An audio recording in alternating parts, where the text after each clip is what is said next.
Sí, mira, es un paquete que se presta a mucha polémica, como comentabas hace un momento, debido a los fuertes recortes que eran necesarios para poder bajar el déficit fiscal.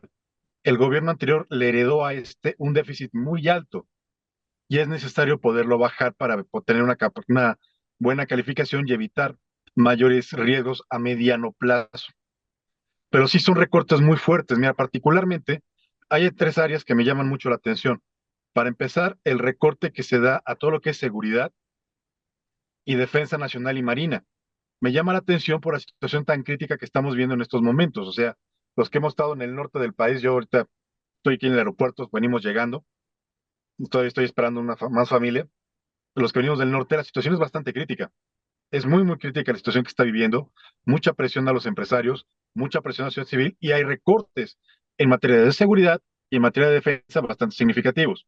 Al mismo pilares esenciales, Ana, más porque el sistema de salud está sumamente golpeado, fuertes recortes y está muy, muy dañado y tiene recortes severos en esa materia. Y al mismo tiempo tenemos un incremento del 194% en cuestiones territoriales y agrarias, pero no queda claro hacia dónde va. Y todo esto, ya preguntando y rascándole más, va hacia comprar terrenos para hacer los programas de los trenes, que sabemos perfectamente bien que no existe un programa de trenes a nivel internacional que pueda vivir solo. Todos estos programas de trenes siempre se le están subsidiando constantemente. Al mismo tiempo, vemos 40,000 millones, que se me quedó grabada la cantidad, solamente para apoyar al tren Maya.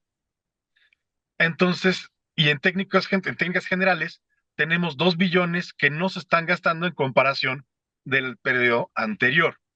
De un crecimiento de entre 2 y el 3%, cosa que suena, estamos considerando un crecimiento del 1%. Y por ejemplo, que me tocó la semana, entre 1 y 1,5% de crecimiento. O sea, ya aquí están considerando el doble. Están considerando una tasa de interés. Y mucho es que están considerando un precio del petróleo alrededor de los $50 por barril. Y coincidimos. Es más, yo creo que puede ser más alto todavía en base a lo que pase en los próximos días en Ucrania, pero sí se presta a mucha controversia, a mucha discusión, recortes muy severos. Nos vemos que el secretario de la O sí hizo los recortes que esperábamos, parece que lo hiciera con bisturí y no machete, pero sí tenemos caídas y bajones fuertes en ramas muy importantes para el país, como son esos, o en la Secretaría de Gobernación trae fuertes recortes en todo lo que tiene que ver con el combate a los derechos humanos y al mismo tiempo están tomando el presupuesto de lo que eran los institutos autónomos para empezar a repartir en otras áreas. O sea, sí estamos viendo que fue un trabajo bastante fuerte del secretario de la O para evitar una crisis, para evitar una problemática mayor, más fuerte, pero sin embargo sí estamos viendo que está bastante duro, que está afectando, que va a afectar a la sociedad. ¿Es optimista? ¿Te parece optimista? Muy optimista, sobre todo en la medida del crecimiento económico. Y también, por ejemplo, está tomando por primera vez una aportación por parte del SAT de impuestos del 19% del PIB. Históricamente eso nunca se había hecho, nunca se ha hecho. Si se logra va a ser un crecimiento y va a ser una cuestión muy interesante y es tremendamente optimista. Digo, el hecho de que tomen también un crecimiento al 3% se me hace muy optimista. Que tomen un tipo de cambio alrededor de los 20 pesos también se me hace optimista, inclusive rayando más en una cuestión casi de inocencia, pero también sé que lo está haciendo el secretario de la O para evitar ruido, para evitar circunstancias que puedan afectar al peso y sobre todo para calmar a los mercados.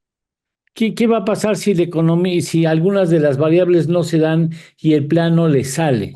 Mira, yo creo que ya empezó, puesto que ya tenemos a calificadoras que ya están poniendo la calificación de la deuda mexicana en riesgosa. Simplemente antes de que saliera el presupuesto, Merrill Lynch ya había avisado que le bajaba la calificación a la deuda soberana de México. Esto significa que toda la deuda de México va a salir mucho más cara, particularmente Pemex, que Pemex es una piedra en el zapato de las finanzas públicas mexicanas. No lo podemos olvidar. Y es una piedra muy grande que va a estar arrastrando las finanzas públicas. Entonces, toda la deuda que contrate el país o empresas mexicanas grandes como Pemex u otras nos va a salir más caro, porque el riesgo país está creciendo de manera muy fuerte. Entonces, poder acceder a recursos va a ser más difícil, más caro y más complicado. Y recuerden que tenemos ahorita un déficit público que cubre el 50,1% del total del PIB. Es mucho dinero lo que estamos hablando. son muchos billones de pesos. Y este dinero forzosamente se va a convertir en deuda pública, pero una deuda extremadamente cara por el riesgo que tiene el país. Entonces, aquí lo que vimos es que el maestro de la O sí quiso meter el freno de mano para evitar que siguiéramos avanzando hacia ese precipicio que podría llevarnos a una situación no igual, pero semejante al 94, con sus diferencias, claro, que eso podríamos llevarnos un programa entero. Pero sí es una cuestión que vemos que el maestro de la O trató de evitar, algo que hemos estado comentando mucho en los programas anteriores que nos habían invitado del sexenio pasado, por toda la presión financiera que era Pemex y por todo el gasto. Es más, una vez me acuerdo que tú nos habías invitado a un programa en el cual estuvimos con los otros expertos, nos preguntaste a bocajarro si alcanzaba o no alcanzaba el dinero. Y dijimos los tres, no alcanza, se van a endeudar. Y dicho y hecho, fue lo que pasó, el gobierno se endeudó, los tres invitados tuvimos razón, y actualmente estamos cargando ese peso. Y lo único que hizo Andrés Manuel fue decir, ahí te va la bolita para el que sigue, para el que sigue, para el que sigue, y ahorita el que sigue es Claudio Sheinbaum. Bien. Pero ella quiere seguir con los mismos programas, quiere seguir con los mismos gastos y no tiene los aumentando. No es suficiente. ¿Por qué?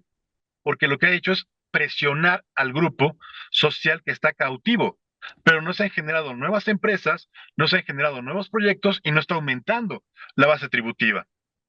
Ya, Bien. aquí sí están pagando el precio de no haber respetado programas como eran los proyectos PYME que se tuvieron en los sexenios pasados.